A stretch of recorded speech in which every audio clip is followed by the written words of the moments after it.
Final element of க்ரைமை பற்றி தான் நம்ம இப்போ பார்க்க போகிறோம். ஃபைனல் எலிமெண்ட் என்னென்னு பார்த்தீங்கன்னா இன்ஜுரி. இன்ஜுரினா என்னென்னு பார்த்தீங்கன்னா any harm whatever illegal cause to any person in body, mind, reputation or property. So எந்த ஒரு விஷயம் வந்து ஒருத்தருக்கு வந்து ஹார்ம், அதாவது அவங்கள பாதிப்பு உண்டாக்குற மாதிரி இருக்குதோ அது வந்து இல்லீகல் அப்படின்னு சொல்லியிருக்காங்க. ஏ வந்து பிக்கு காஸ் பண்ணுறாங்க, அதாவது cause to any person. First என்னென்னு பார்த்தீங்கன்னா இன்ஜுரிக்கு ஃபர்ஸ்ட் எலிமெண்ட் ஹார்ம் இருக்கணும், நெக்ஸ்ட் அது இல்லீகலாக இருக்கணும், தேர்ட் வந்து அது காஸ் டு எனி பர்சனாக இருக்கணும், ஒருத்தர் வந்து இன்னொருத்தரை வந்து காஸ் பண்ணியிருக்கணும். ஃபோர்த் என்னென்னு பார்த்தீங்கன்னா ஃபோர்த் வந்து 4 வகையாக பிரியுது. அந்த இல்லீகல் ஹார்ம்னஸ் இன்ஜுரி வந்து 4 வகையாக பிரியுது. ஃபஸ்ட்டு வந்து பாடி, மைண்ட், ரெப்யூட்டேஷன் ஆர் ப்ராப்பர்ட்டி.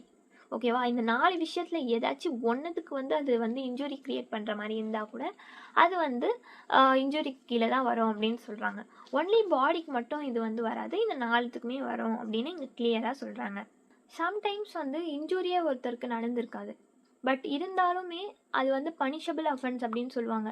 ஏன் பார்த்தீங்கன்னா அது வந்து அது ஒரு தனிப்பட்ட நபரை மட்டும் அது பாதிக்கப்பட்டிருக்காது, ஹோல் அந்த ஸ்டேட்டே பாதிக்கப்படுற மாதிரி இருந்திருக்கும். ஸோ அது வந்து பனிஷபிள் அப்படின்னு சொல்கிறாங்க. Even though the injury has not occurred then the person will be punished.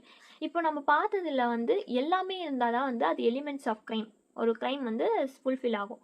But there are 2 circumstances. என்னென்னு பார்த்தீங்கன்னா ஒன்று வந்து ஆக்டஸ் ரியஸ் மட்டுமே இருக்கும், அதாவது மென்ஸ் ரியா இருக்காது. ஆக்டஸ் ரியஸ் மட்டுமே இருந்தால் அது வந்து எது கீழே வரும்னு பார்த்தீங்கன்னா ஸ்ட்ரிக்ட் லயபிலிட்டி கீழே வந்து. இன்னொரு இது என்னென்னு பார்த்தீங்கன்னா மென்ஸ் ரியா மட்டுமே இருக்கும், ஆக்டஸ் ரியஸ் இருக்காது. அதாவது ஒரு கெட்ட எண்ணம் மட்டுமே இருக்கும், ஆனால் அது ஃபுல்ஃபில் பண்ணியிருக்க முடியாது. அது என்னென்னு பார்த்தீங்கன்னா இன்கோஹேட் க்ரைம்ஸ் அப்படின்னு வந்துடும். இன்கோஹேட் க்ரைம்ஸ்னால் என்னென்னு ஆல்ரெடி நான் வீடியோ போட்டிருக்கேன். இன்கோஹேட் க்ரைம்ஸ் கீழே அட்டெம்ப்ட், அபட்மெண்ட் அண்ட் கான்ஸ்பைரசி வரும். ஸோ இன்றைக்கி நம்ம இந்த வீடியோவில் வந்து 4 எலிமெண்ட்ஸ் ஆஃப் க்ரைம் பார்த்துருக்கோம். இதில் உங்களுக்கு ஏதாச்சும் டவுட் இருந்ததுன்னா நீங்கள் என்கிட்ட கமெண்ட்டில் கேட்கலாம். வீடியோ உங்களுக்கு பிடிச்சிருந்ததுன்னா ஒரு லைக் போட்டு விடுங்க, முடிஞ்ச அளவுக்கு ஷேர் பண்ணுங்கள். இது வந்து ரொம்ப யூஸ்ஃபுல்லாக இருக்கும் மற்ற லா ஸ்டூடெண்ட்ஸ்க்குமே. தேங்க்யூ.